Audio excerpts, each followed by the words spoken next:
it's a large question, but I think that what makes Sweden very specific in Europe, at least, is that women started to work really early. There was a, let's say, encouragement of women working from the middle of the 30s. And we know that, in many other different countries, and maybe in Japan, I don't know, but in many other different countries, you are not dependent. You are not to be dependent on the state. You are to be dependent on family or relatives or your sort of social networks. But Sweden actually states in its policy, people should not be economically dependent on other individuals. But it's fine to be in some way dependent on the government. Like if you need a subsidy to be able to afford your housing, or if you need the subsidies that you get for when you're on parental leave, things like that, that is not seen as a problem. It's only seen as a problem where individuals are economically dependent on other individuals. I think it's so interesting that you from Japan is one of the first to ask about this, because in a way I've always thought that this way of working depends on one thing. You can only work with this if there is a legislation that secures the citizen a voice. So that the Swedish societies, all legislation is based on the fact that they presume that the citizen is actively interested, that the citizen organizes into groups of interest. And today, citizens are sleeping, so they are not active in the same way. I'm Mexican-German. Born in Mexico but grew up in Germany after the age of 8, but I've been living here for almost 7 years. Yeah. It's a community that has a lot of people from different origins. I guess it's a creative hub for expats also in some ways. And one of our approaches has been very much to think about public space and what we call public life.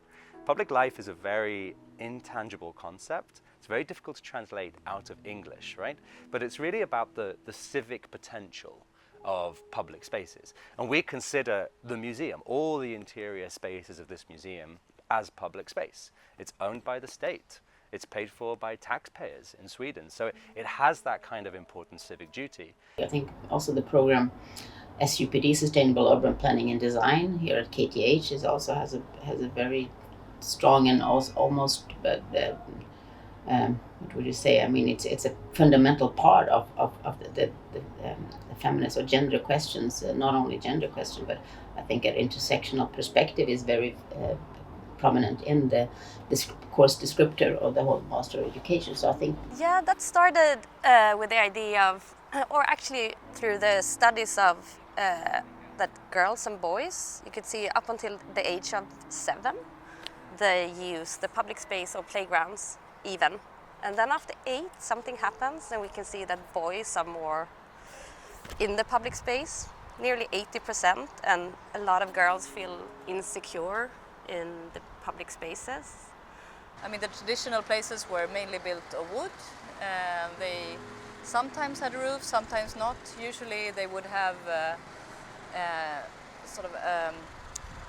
orchestra deck a little bit higher up where the live music and the musicians will be standing.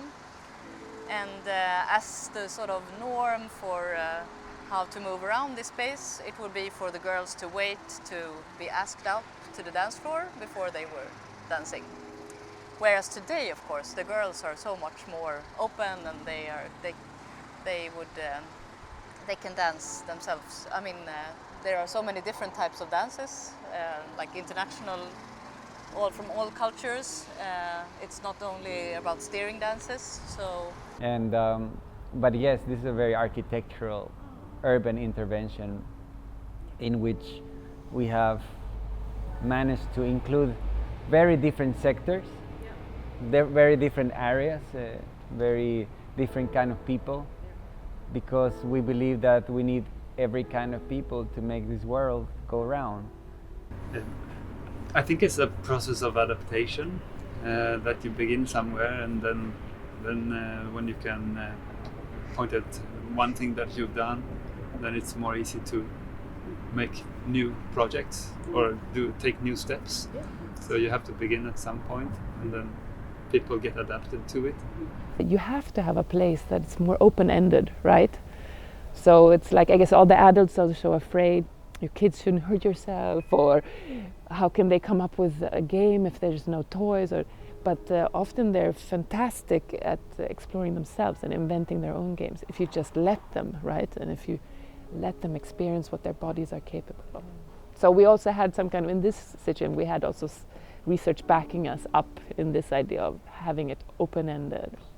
I come from a skateboarder's background and research, skateboarding's relation to public space, which is very interesting and a whole universe in itself, where you kind of reinterpret space that are used for other functions and skate on it, basically.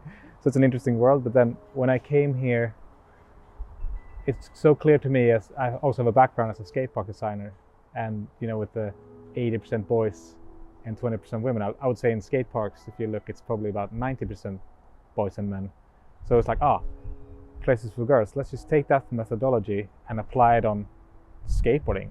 One of the big, questions about the architecture exhibition is, why would you make an exhibition about architecture when the entire city is essentially an exhibition about architecture, right? And my response to that is, sure, you're right, but here we're trying to focus in on things that don't happen in the city. Okay, we got the most beautiful gift actually, because we had the opening on a Saturday, and then we came here the next week to check things out on Tuesday, I think. And when we came up here, we saw the duck mother with 8 little ducklings. They were, because she has been nesting here during the whole building process, so she was nesting behind the corner. And then that morning we saw how she took the newborn, like this small little ducklings, and they came and they went here and they went right into the pond. Yeah. Nice. And it's like, okay, so now it is inaugurated. Now it's for everyone.